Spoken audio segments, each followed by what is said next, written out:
Queridos irmãos, queridas irmãs, então esse vídeo é de número 147 e a Gênese capítulo 1, caráter da revelação espírita. Então, nós vamos agora para a questão de número 41 e sequência, né? Depois 42, 43 e nós vamos ver, né? Porque só a questão de número 40 gerou-se 10 vídeos de 26 minutos. Não sei, esse é a questão de 41 agora. Mas olha só para você ver, só a doutrina dos espíritos mesmo para nos esclarecer. Então, olha só para você ver na questão de número 41. O Espiritismo, longe de negar ou destruir o Evangelho. Então, o que significa Evangelho? Porque às vezes a gente, pronuncia e a gente não sabe o que significa o Evangelho. Então, o Evangelho significa boa nova, né? O Espiritismo, longe de negar ou destruir a boa nova, né? O Evangelho, vem ao contrário, confirmar, explicar e desenvolver pelas novas leis da natureza. Por que novas leis da natureza? Porque só a partir de então que a humanidade pôde saber de que novas leis, que na verdade se tornou novas pelo fato dos estudos minuciosos das observações, dos exames de Hippolyte Léon Denisard Rivail. Porque se nós formos analisar, isso é apenas um termo. Por que um termo? Porque não existe novas leis. Não existe novas leis. Por que não existem novas leis da natureza? Não existem novas leis da natureza. Veja bem, aqui encontra-se dessa forma para que possamos raciocinar. Novas leis da natureza, na condição como aqui se encontra, olha só para você ver. O Espiritismo, longe de negar ou destruir o Evangelho, vem ao contrário, confirmar. Você entendeu agora o termo? Confirmar. Explicar e desenvolver pelas novas leis da natureza. Então, foca primeiro nesta palavra, confirmar. Depois, explicar e desenvolver. Depois, pelas novas leis da natureza. Então,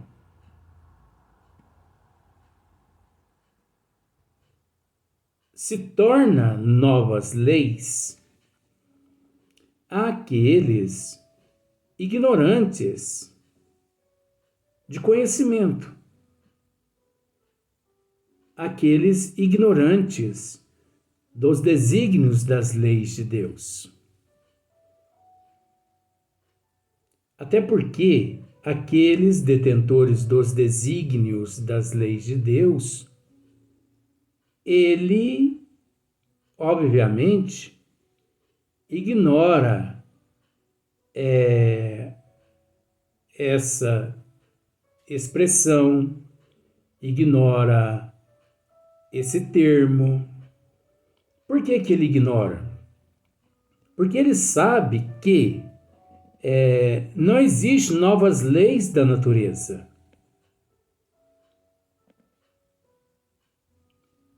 Porque as leis do Criador são uma só.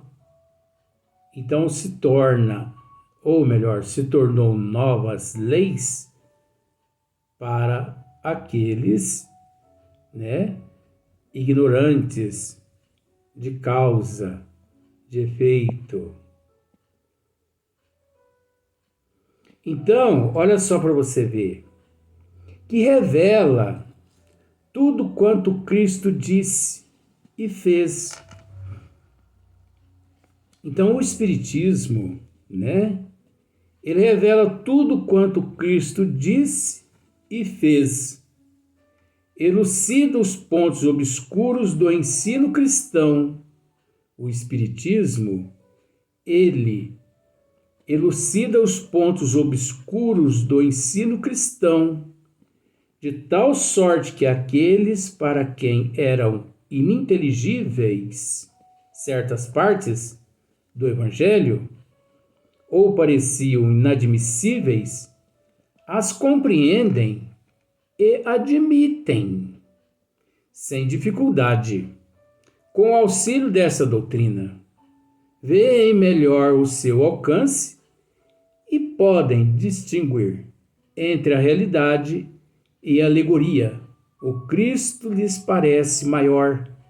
Já não é simplesmente um filósofo, é o Messias divino. Então veja bem, nós temos que entender uma coisa. Se não fosse o Espiritismo, nunca que nós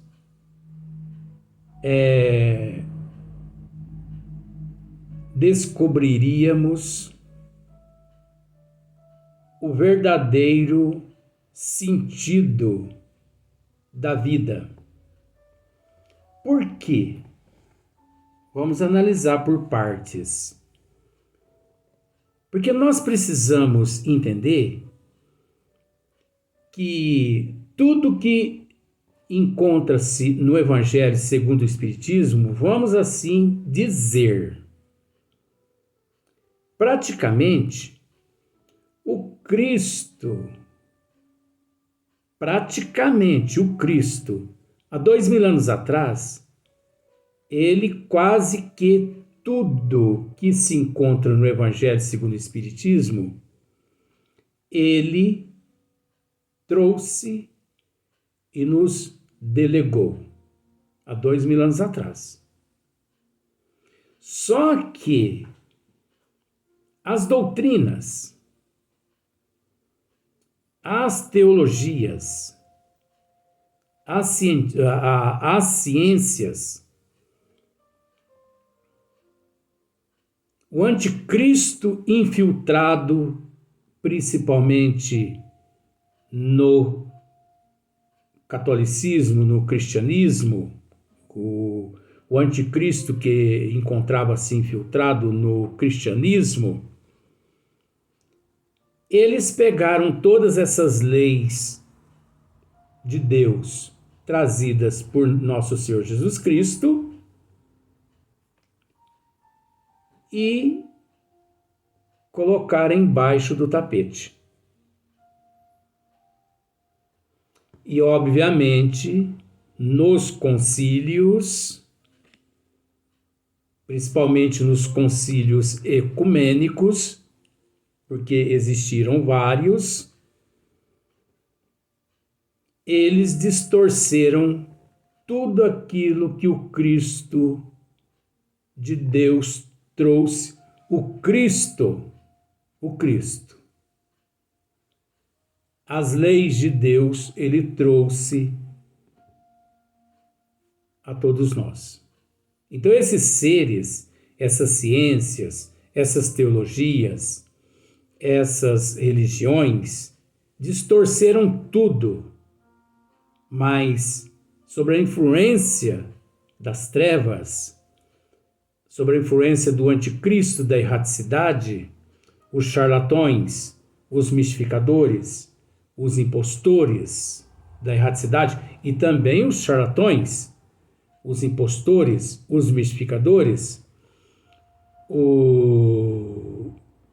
os egoístas, os orgulhosos, os avarentos daquela época que se encontravam no corpo físico, que para satisfazer os seus desejos, que para satisfazer as suas vaidades, eles foram inspirados pelas trevas a modificarem todas as leis de Deus trazidas por nosso Senhor Jesus Cristo e delegadas a todos nós.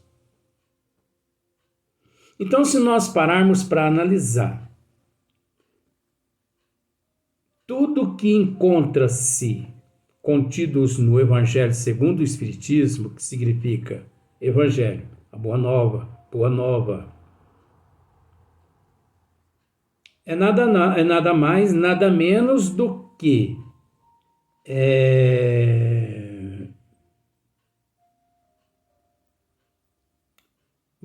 eu preciso usar um termo. Tudo que encontra-se no Evangelho segundo o Espiritismo é nada mais, nada menos que todas aquelas leis, tudo aquilo que o Cristo trouxe, tudo aquilo que ele fez, tudo aquilo que ele disse, mas que foi jogado embaixo do tapete, por esse motivo, o qual eu já esclareci antes. E que, sabendo Cristo que isso ia acontecer, porque o Cristo é presciente.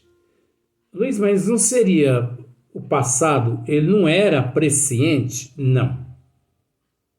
O Cristo é presente. O Cristo é presciente. E por ele ser presciente, obviamente, sabendo, não é sabia. Sabendo ele tudo, né, a respeito do pretérito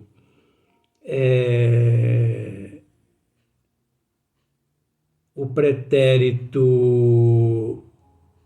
limitado para ele, mas que para nós se torna ilimitado devido à grandeza dele, devido à nossa pobreza evolutiva. O que ele fez? Ele nos prometeu um Consolador, que é o Espírito da Verdade. Então, a doutrina dos Espíritos é o Consolador prometido por nosso Senhor Jesus Cristo há 2000 anos atrás. É o Espírito da Verdade. A doutrina dos Espíritos é o cristianismo redivivo. O Espiritismo é tudo aquilo que o Cristo nos disse há 2000 anos atrás, que não tivemos condições de compreender devido a nossas condições evolutivas na época, e também muito mais coisas que nos seria revelado. De forma que, se nós pararmos para observar o Evangelho segundo o Espiritismo, tudo contido no Evangelho segundo o Espiritismo, vamos dizer assim, quando Hippolyte Léon Denisard Rivail, ele escreveu o Evangelho segundo o Espiritismo, compilou o Evangelho segundo o Espiritismo em 1864, obviamente, a providência divina, naquele momento, o auxiliou a trazer de volta tudo aquilo que o Cristo, havia dito. Mas que tudo que ele disse tinha sido jogado embaixo do tapete, por todos esses que nós já acabamos de dizer.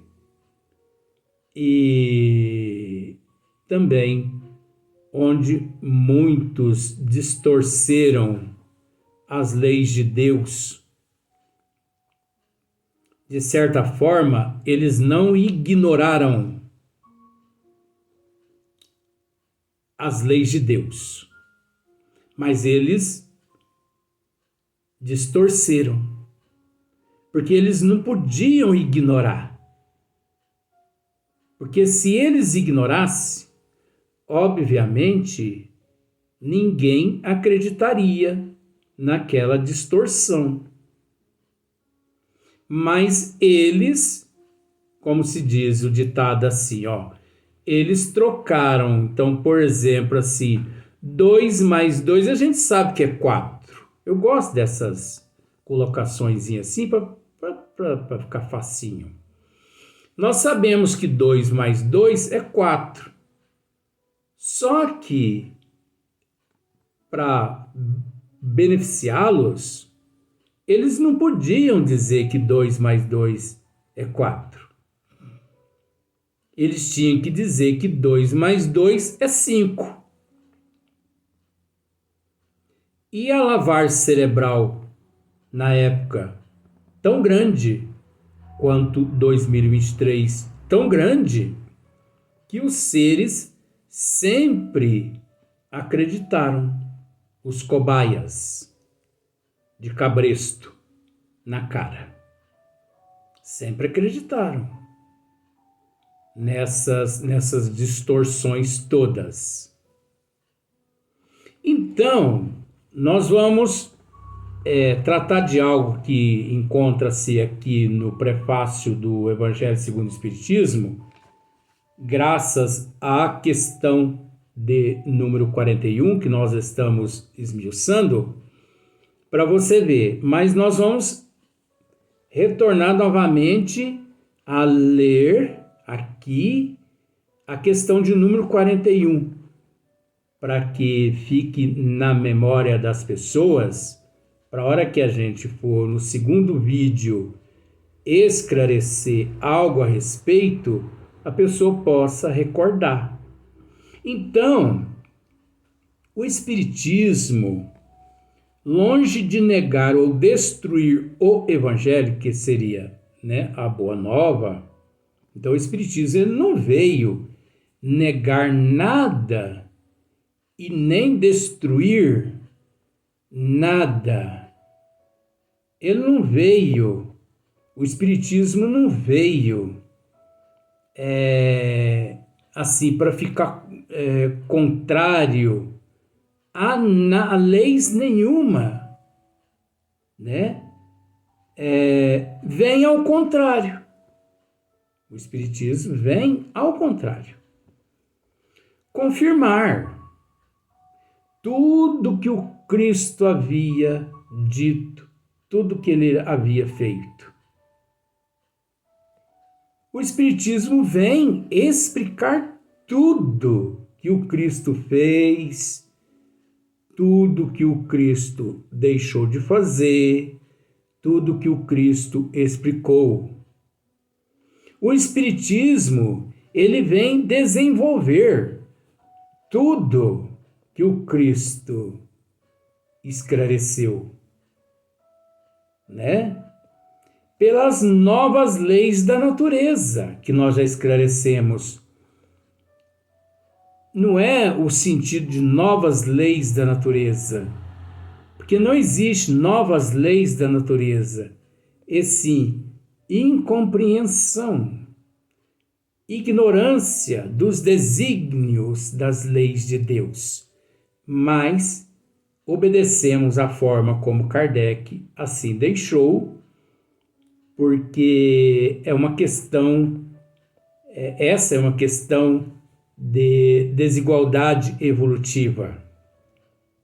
Então, das novas leis da natureza, que revela tudo quanto Cristo disse e fez. Então, o Espiritismo, ele elucida os pontos obscuros do ensino cristão.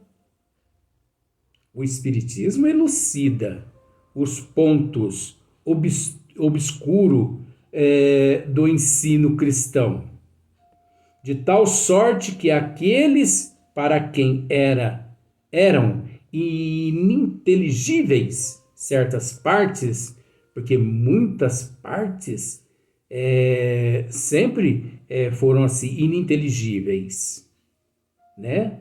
Partes do Evangelho ou pareciam inadmissíveis, mas isso é inadmissível.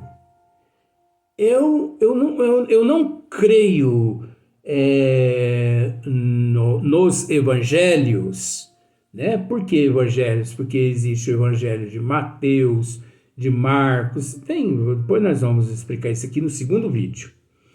Então, são questões inadmissíveis, eu não creio. O Espiritismo veio esclarecer esse inadmissível, né?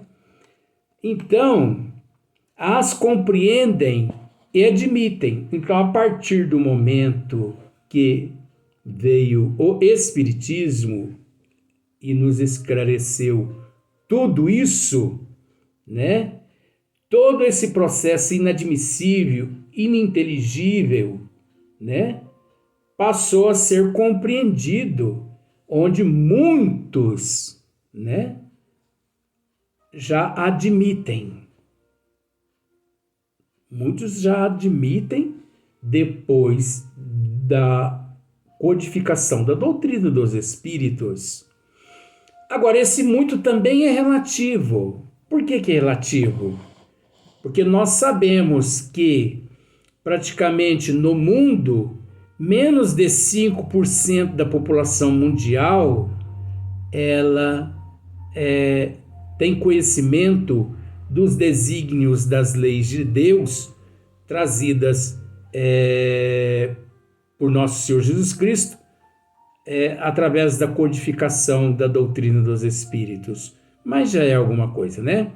Então, sem dificuldade. Então, esses que já admitem, né, esse ininteligíveis e os inadmissíveis, né, assuntos, hoje eles já admitem, assim, sem dificuldade, com o auxílio dessa doutrina, que é a doutrina dos espíritos, né? Então, veem melhor o seu alcance e podem distinguir entre a realidade e a alegoria. Então, nós já conseguimos distinguir, né, entre a realidade e a alegoria. O que é verdade do que é falso, o que é realidade do que é apócrifo, do que é mitológico, né? Do que é, por exemplo, milagre, né? Porque milagre, isso é alegoria. O maravilhoso, isso é alegoria. O sobrenatural, isso é alegoria, Você está entendendo assim, mais ou menos? Olha só para você ver como que a doutrina dos espíritos é esclarecedora, ela abrange muitos ângulos, né? Porque às vezes a pessoa pode falar assim, mas o que significa essa alegoria? Então, tá aí os milagres, tá aí, né? O maravilhoso que eles aceitam, né? É tudo isso aí, né? O Cristo lhes parece maior. Então, através da doutrina dos espíritos, o Cristo se apresenta assim, muito maior que antes, aquele Cristo confinado ali, né? Naquelas alegorias apenas. Já não é simplesmente um filósofo, é um Messias divino. Já é na verdade, Deus é que é, na verdade, a inteligência suprema, a causa primeira de todas as coisas, mas nós podemos já colocar Jesus também nessa classificação, classificando-o como também onisciente, onipresente e onipotente, limitado perante Deus, mas ilimitado perante nós. Nós vamos para o próximo vídeo, mas nós vamos esclarecer algo a respeito do Evangelho que está contido nesse assunto.